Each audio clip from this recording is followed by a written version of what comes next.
Well, folks, they were previously tied, and I'm talking about the Democratic Party and the Republican Party. But as of this evening, the Republican Party has taken a lead. The lead in what, you ask? The lead in being the sleaziest political party in America. Now, I say that because both parties lie, and I guess that goes with the territory. So the latest lies are by this person, Mitch McConnell. This man went on TV in front of the cameras and lied his ass off, not once, but 3 times. After the quote-unquote tax cut and jobs bill was passed, Mr. McConnell went on TV and told America that this particular bill had had numerous hearings, which was a flat-out lie. There was not one single public hearing on this, and I do mean this particular tax bill. Oh yeah, there have been various hearings about taxes and tax cuts throughout the past several years, held by the Republican Party. But on a bill of this magnitude, there should have been specific hearings on it. But that would have been impossible because the actual bill itself was not created, and when I say created, I mean in black and white, until approximately 3 hours before the votes were taken on the bill. So for Mr. McConnell to say that there were hearings on this bill, that's a bunch of crap. That's a lie. Another lie that he told was that amendments were allowed and that the Democrats could have put in all the amendments that they wanted. Well, that's another lie. Number one, because any amendment that a Democrat would have put in would have been voted down. And you say, how do you know that? Well, I say that because even when a Republican put in an amendment that he didn't like, it was voted down. Case in point, a senator that I have no respect for, who ran for the presidency, and his name is Ted Cruz. He and another senator, Mike Lee, put in an amendment to increase, well, I should say to lower the reduction in the business credit. Well, I was right the first time. Increase the reduction in the business credit from 20%, which was written in the Senate bill, to 22.5% in order to increase the child care credit for everyday Americans. That was voted down resoundingly. So to say that any Democratic amendment, which would have been more towards fairness, to say that any of their amendments would have been approved is not even a stretch. It's basically a fabrication. And then the third time that this gentleman lied, he basically lied when he said that this bill was available to be read. It was online for several weeks. The bill was not online for several weeks. Not the bill that was voted on anyway. He also said that this was going to be a boon to the middle class, that this was a middle class tax cut. And nothing, but nothing could be further from the truth.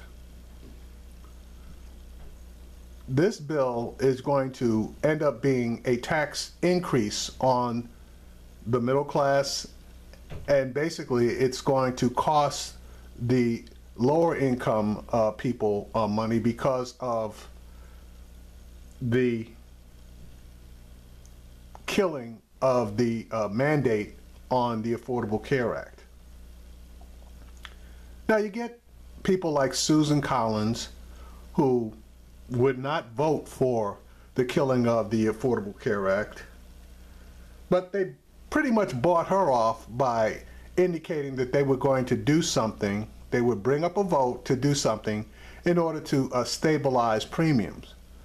But that's not going to help because of the hole that they've blown into the Affordable Care Act. So with the mandate being removed, that's going to knock out approximately 40% of the viability of the Affordable Care Act.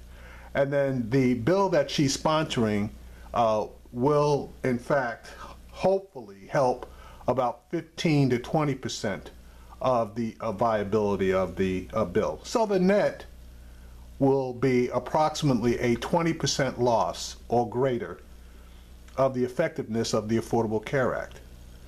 And how she bought that bill of goods, I don't know, and I suspect that nobody else does. Now, people have read that particular bill over the past couple of days, and there are all kinds of goodies in there for the Republicans.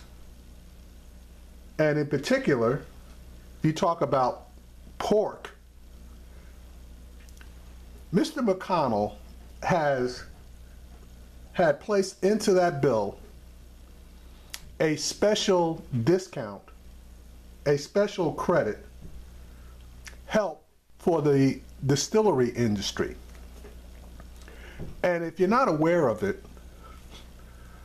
one of the main states that's going to benefit from that particular piece of pork is the state of Kentucky, where there are tons of distilleries, breweries, etc.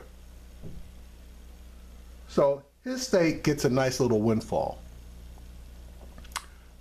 They also, in case you aren't aware of it,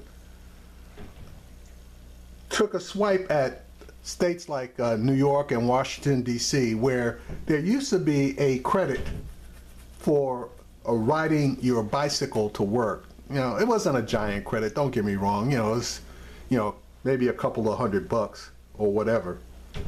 But it was something to get you out of your car, get you to exercise, and to ride your bike to work. Well, that's gone. That's out of there. So, as far as lying is concerned, yep, there's Mr. McConnell. And don't get me wrong, the Democrats lie their asses off as well. But now, let's go to the sexual harassment side. When you think about the sexual harassers, this is the name that Republicans love to bring up. That's Slick Willie, Billy Bob Clinton. Now, there have been various allegations against Clinton way back when he was president, and if he were brought up today with these same women, he would have a problem. But let's just say, for argument's sake, that yeah, he was absolutely guilty of everything that he was accused of. Well, you have Republicans, left, right, up, and down, that are accused of the same thing, along with the Democrats. Conyers is accused. Farenholt out of Texas. Not only is he accused, he paid out like an $84,000 settlement. Conyers, I think his was 27, if it was in fact a sexual harassment settlement. But you got guys on both sides of the aisle that are grabbing titties and palming asses, or worse. So, in my mind, basically that's Democrats 2, Republicans 2. But here's the tiebreaker.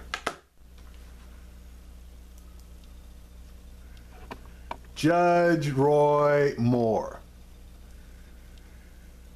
If you're gonna break a tie, you might as well do it in style. This man is accused of pedophilia. And early on, everybody and their brother was coming out against him. Now that was on both sides, so that's why it was basically a tie up until this evening. But you will be happy to know that your president, 45, has come out in full support of Judge Roy Moore. And it has been confirmed.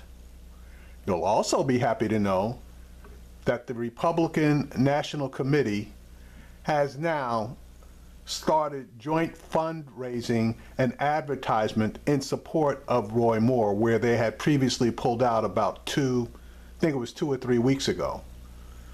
So the Republican Party is officially on board with a pedophile. Now, I don't know if they were aware of it, but another woman has come forward and stated that when she was 17, she was dating Judge Roy Moore. She also has handwritten notes from Judge Roy Moore. It's also been confirmed that Judge Roy Moore attended her senior prom. He was an invited guest of hers. So, in my mind, there is no doubt that this guy is, at the minimum, a pedophile, and at the maximum, a sexual predator. Just given the fact that his own wife was a target of his. And if you're unaware of the facts, he stated that he saw her when she was 16, said something to her, and when she was approximately 24 and already divorced, that's when he ran her down. So he had had his eye on her for a while. So folks, there you have it. The Republican Party is now officially known as the party of liars, sexual harassers, and pedophiles. I can only hope that the people of Alabama pull a Trump and state that they're going to vote for this man, but when they get into the voting booths, do the right thing.